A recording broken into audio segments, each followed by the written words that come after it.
Hi, everybody, and welcome to the 9th episode of Season 3 of the Lansing USD 469 Lion Podcast. I'm Miles Azzeh, your Director of Teaching and Learning. And I'm Sharon Burns, the Director of Communications and Marketing. We're here to bring you the latest news, updates, and highlights from across Lansing USD 469. Yep, whether you're a student, a parent, or part of our incredible Lansing USD 469 team, we're glad you're here. Yes, we are, and we are excited to share some employee spotlights, academic spotlights, and to give you a few district-level updates and reminders. Let's do it. Yeah, let's do it. So we're sorry to have missed last week, but because of spring break, although we were working, we decided we would take the week off because we wanted to get a clip for our staff, which we'll share later. And most people were off last week, which is great. It's amazing. Even though we were, school was off, we work, since we have a 12-month contract. I felt like I was incredibly busy last week, just playing catch-up. It's catching up. But it was good. It was good. We'll talk about a little bit why we both felt busy later on. But yeah, so we missed the episode, but we're back now. Yes, we are, and we are happy to celebrate this week's Employee Spotlight. So kind of delayed a week, but we're going to recognize Dr. Ben Sutherlin. So Dr. Sutherlin is working at our high school as the assistant principal. This is his first year here, and we are so lucky to have him. Yeah, he's been great. I've got to know him very well, and so have you on our recruiting tours that we do. We've gone to career fairs, and he's been great with the recruits, asking really good questions. He's got a good eye for talent. And he's also joined our teaching and learning team, which was really just been comprised the last few years of my two instructional coaches, but now I have the middle and high school, a middle and a high school assistant principal on the team too, which I just think is a great way to get the communication, the great things that we're doing, and for them to share things with each other. So it's been great to get to know him this year. Yeah, he's definitely a personality. I love, part of our employee spotlights, I send them a questionnaire, and the last question on that questionnaire is, what piece of advice would you give to students? And his perfectly encapsulates why we're lucky to have him. So this is what he said to his staff, or to his students, is, our staff cares deeply about your success, not just today, but for your future. Bring your best every day, and we will do the same for you. We are here to support you every step of the way, but ultimately your success depends on you. Be present, be responsible, be at your best. When you commit to that, great things will happen. I feel like we should just end the episode. Chef's kiss. And that's a wrap on episode. A guest on our podcast. Yes, good job, Ben. I'm really, great. Like I said, we're very lucky to have you here with us, and the staff, students, and everybody at the high school is definitely lucky to have you there. Yes.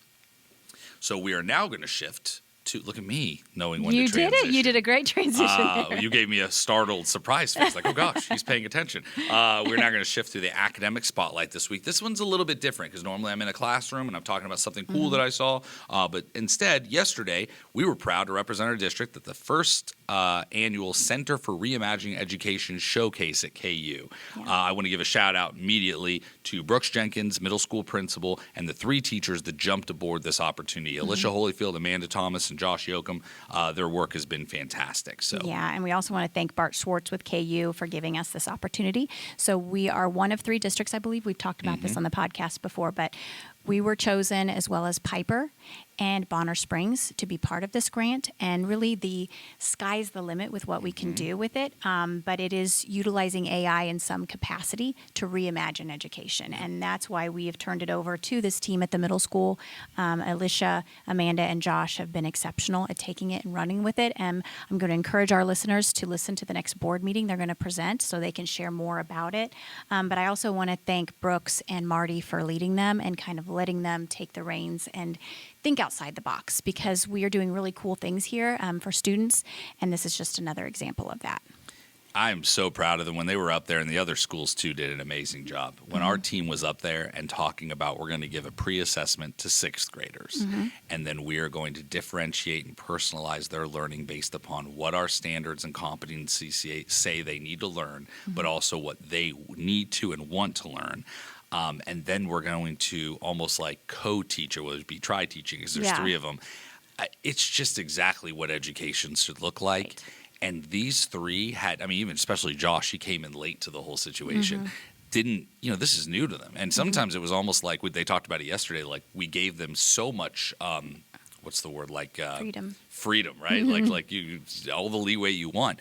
And sometimes that can be kind of daunting, if you will, or almost it stifles you. And it didn't for them. They came up with what to do. And while AI is a big part of it, you can tell learning is the center of it. Right. And meeting students where they are. Meeting students where they are, and trusting them to with the assessment knowledge, or the data that they get to put them in the group and just make them better than they were. And I'm super excited about this, and it's a great opportunity. Yeah, we're just scratching the surface of what this is. So again, I encourage you, and we'll do an article about it after the presentation, but shout out to them and to our leaders for allowing it, and again to Bart Schwartz. Yes. Yeah. And everybody at KU. Exactly. Oh, yeah. And the people that gave the money in the board of directors. If you're listening to this, to echo a student that was on the video yesterday, please fund us. Yes. Shout out to MJ. MJ. Right. MJ's awesome. Student MJ. Yeah.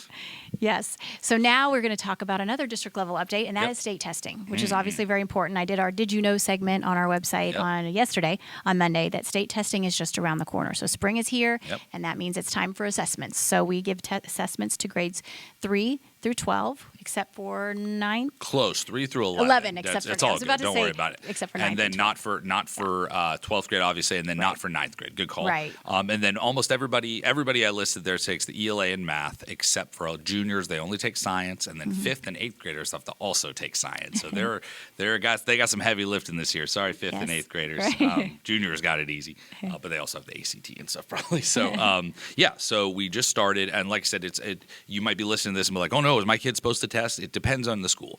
We're very big on autonomy here in this district, so I let the principals and the building test coordinators decide when's the best time. So a lot of teachers don't like to just the day after spring break jump into testing. Right. You know, some kids may have forgotten things or be tired or, still out of town. So depending on your child's school, they'll be starting the state assessment. Look for emails from your principal, from a teacher most likely, and we're even doing it here at the virtual school, here at the district office with our virtual students. Right.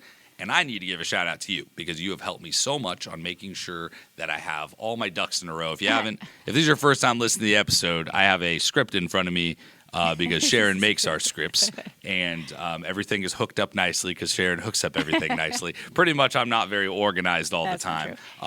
But the really exciting thing is that we are testing 60 plus kids, and we've got it all worked out in terms of logistics. And I'm excited about these kids coming in. My office is all set up. I'm looking at it right now. It looks like a testing lab, which is weird, but I'm excited, and we got snacks for the kids, and parents. I'm sorry, I'm not going to say that one. You're going to take that one. Yeah, no, we're just going to remind parents that when you do get those emails, put it on your calendar when the days your kids are testing, your students are testing, so that you make sure they get plenty of rest, they have a good breakfast in the morning, and that they know that they just need to do their best. Don't let them stress too much about it. We just want them to do their best and try. So that's the thing, and going into it with a good, positive mindset. I love it. Yeah. I love it. Yeah. So, I was really excited about the testing. Yeah. Last thing about it, parents, don't get nervous about this. I'm a big fan of understanding that education is a marathon, not a sprint. So if your score is not exactly where you want it to be, I trust our teachers, I trust our admin. We are going to work to make it better, and we'd rather know that we might be lacking somewhere or you're doing really well somewhere so that we can start helping you personalize your learning and differentiate and enrich it for you. So, Okay, so we're going to shift now to our staff and student sound bites that we normally do. You're taking all the transitions. You're getting so good at this. Yeah, you couldn't see she was glaring at me. Stop No, talking. I was not. So we're going to do a staff member this week. We get to hear from Drew Allen, who is our maintenance supervisor. He is also very good at basketball. We play basketball, and he's very good at it. We're going to hear a little bit about him. Yes. So Drew's awesome. I just want to give a shout out to his parents, too. Dawn and Missy Allen both work at our high school. So it's really cool to have Drew come back, a Lansing grad. And so we asked him why Lansing is such a great place to work. And this is what he had to say. Working here is really fun. The people is what makes it extremely special. We have a lot of wonderful staff that make our days much better. Drew is awesome. Yes, and he is. I think that is a great way to wrap up the episode. It definitely is. Yes, it is. Okay, so for more updates and stories on Lansing USD 469, you can visit us at www.usd469.net. Yes, and if you don't already have it, download the free Lansing USD 469 mobile app on Apple and Android. That app allows you to be the first to know about all the fantastic things happening in our district. And if you like our content and want to stay up to date on the latest episodes, please follow us wherever you're listening and leave a review to help others find us and learn more about our great district. And that is a wrap on episode 9 of season 3. Yeah. Woo! Thanks for listening. Bye, everybody.